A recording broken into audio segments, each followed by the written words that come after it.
Oi gente, tudo bem com vocês?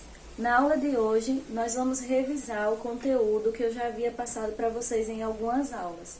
Nós vamos revisar a arte e suas linguagens e revisar a literatura, a arte da palavra. Arte e literatura.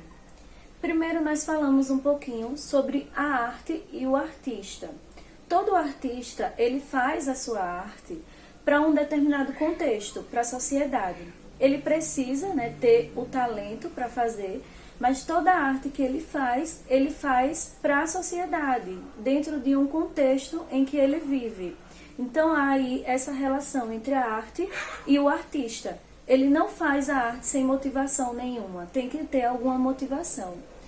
E nós vimos também o conceito de estética e de belas artes, que nós vamos relembrar agora o que é a estética de uma arte e o que são as belas artes, consideradas por alguns grandes artistas, certo? Primeiro, vamos ver o que é estética. Foi um conceito criado pelo filósofo alemão Alexander Baumgartner, na metade do século XVIII. A partir do grego, que é essa palavra aí, o que pode ser percebido pelos sentidos. Então, a estética é o que pode ser percebido pelos sentidos. Claro, a beleza da arte que está sendo criada. E o que são as belas artes? Expressão que surge em oposição às artes utilitárias ou decorativas, às artes e os ofícios. O filósofo Immanuel Kant afirmava em 1790 que as belas artes são as artes do gênio.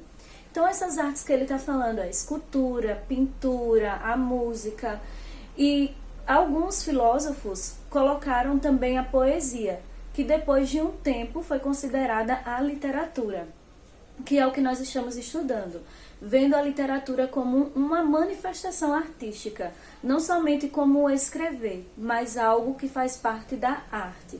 Vamos dar continuidade. Literatura, manifestação artística que trabalha com a linguagem verbal. Então, como nós vimos nas outras aulas, a literatura, ela também é uma manifestação artística. Não somente a pintura, não somente a arquitetura, que é considerada também por alguns filósofos arte. Não é somente isso que é arte. A literatura também é arte, só que ela utiliza um objeto diferente. Qual é esse objeto? A linguagem verbal, a linguagem escrita. E nós vimos também a arte literária, que é a realização do belo literário, toda essa parte bonita da literatura. E a expressão formal, nós vimos alguns ritmos em algumas poesias do livro de vocês, o estilo, a forma e as figuras de linguagem que são utilizadas em algumas poesias. Algo muito importante que nós vimos foi a questão do texto literário, que é o predomínio da função literária. A gente sabe que tem alguns textos que ele é literário porque ele se preocupa com a estilística do texto, com a estética, com a beleza do texto, com aquilo que vai chamar a atenção do leitor. Isso é um texto literário, que é o predomínio da função poética. Ele não tem a função de informar nada, ele não tem a função de passar uma notícia, que é como os textos não literários, eles têm essa função de passar informação, de passar uma notícia. Já o texto literário, a função dele é estética, é a beleza.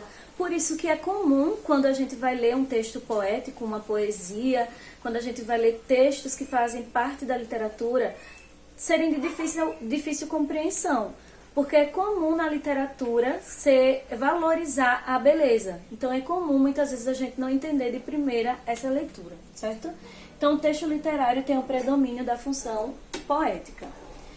Função poética, voltada para a própria mensagem. Como eu acabei de falar para vocês, a função poética é voltada realmente para a beleza da literatura, da escrita.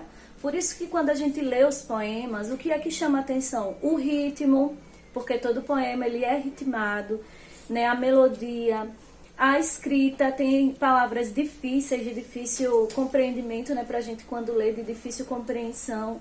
Mas a ideia é essa mesmo, é passar essa função poética da linguagem, certo? Essa é voltada para a mensagem mesmo. Ou seja, a preocupação do autor é com o belo, com a estética, a arte e a ficção. A preocupação do autor que escreve um poema, que é essa função poética que nós estamos estudando, a preocupação dele é com a beleza, é com a estética, né? Também com o conteúdo que ele vai passar, mas isso fica em segundo plano. Em primeiro lugar mesmo é a beleza e, como eu falei aqui, voltada para a própria mensagem, não quer passar nenhuma informação, apenas mostrar a beleza, por isso que a literatura é considerada uma arte. Eu espero que vocês tenham compreendido o assunto, viu, gente? Tchau e até a próxima.